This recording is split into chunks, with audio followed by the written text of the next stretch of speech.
প্রশাসনের যে ভাবমূর্তি আমরা দেখতে পাচ্ছি, ইতিমধ্যেই তারা একটা বড় দলের প্রতি ব্যাপকভাবে ঝুঁকে পড়েছে। তারা ধরেই নিয়েছে যে একটা দল ল্যান্ডস্লাইড নিয়ে ক্ষমতায় আসবেন এবং তারা ধারণা করছেন যে ওই দলের খুশি অখুশির উপরে ভিত্তি করে তাদেরকে দায়িত্ব পালন করতে হবে। এবং এটা যদি করা হয় তাহলে আমরা বোধ করছি যে সুষ্ঠু নির্বাচন করাটা প্রশাসনের জন্য চ্যালেঞ্জিং হয়ে যাবে। প্রশাসনের জায়গা থেকে ধরেন পুলিশ ভাইদের কথা যদি চিন্তা করেন, তাদেরকে আমরা কিভাবে ইনসেন্টিভাইজ করব? তারা যে এত কষ্ট করে এই শীতের মধ্যে দিনরাত পরিশ্রম করে কাজ করছেন, সে যে ন্যায্যভাবে কাজটা করবেন, বৈধভাবে করবেন, আইনের মধ্যে করবেন, তার কি আয়োজন এই রাষ্ট্র করেছে, অন্তর্বর্তীকালীন সরকার করেছে?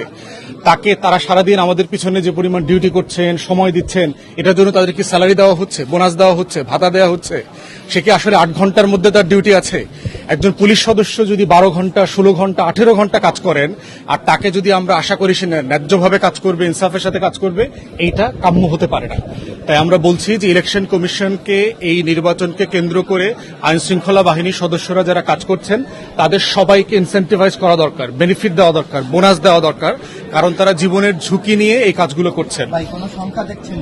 আর এর বাইরের কথা হচ্ছে সেটা হচ্ছে যে এই আইন শৃঙ্খলা বাহিনী এবং প্রশাসন ন্যায্যভাবে কাজ করলে আগামী নির্বাচিত সরকারের সময় কোনো প্রতিহিংসার শিকার হবেন না, সেটা ওনারা বুঝতে চায়। আমি সব জায়গায় প্রশাসনে দেখতে পাচ্ছি যে সকল পর্যায়ে তারা জানতে চায় আমরা যদি ঠিকঠাক মতো একটা নির্বাচন উঠাই, এই কারণে আমরা নির্বাচিত সরকারের আমলে কোনো ঝুঁকির মধ্যে পড়ব কিনা, আমরা ডাম্প হব কিনা, আমাদের পদবি, পদোন্নতি, প্রমোশন, ট্রান্সফার এগুলো ক্ষতিগ্রস্ত হবে কিনা, এগুলোকে অ্যাড্রেস করা দরকার।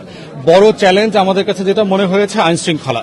আপনার নির্বাচনকালীন প্রচার শুরু হওয়ার পরে যেটা হবে, আমরা ইতিমধ্যে এটা দেখতে পাচ্ছি বিভিন্ন জায়গাতে যে অস্ত্র আসতেছে শুনতেছি, নিষিদ্ধ গ্রুপের লোকজন এলাকাতে চলাফেরা করছে, সাবেক আমলের যারা গুন্ডা সন্ত্রাসী ছিল তাদেরকে পরিকল্পিতভাবে জামিন করানো হচ্ছে, বিভিন্ন জায়গায় বোম বানানো, রামদা বানানোর অর্ডার করা হচ্ছে।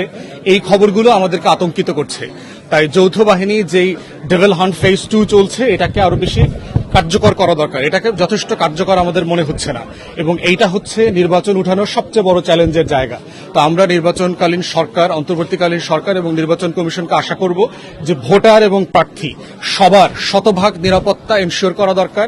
ইকুয়ালি মাঠ প্রশাসন, পুলিশ সদস্য সবার নিরাপত্তা, চাকুরির নিরাপত্তা, এবং নির্বাচনকালীন সরকারের সময় তারা কোনো প্রতিহিংসার শিকার হবেন না, সেটাও রাষ্ট্রের পক্ষ থেকে নিশ্চিত করা দরকার।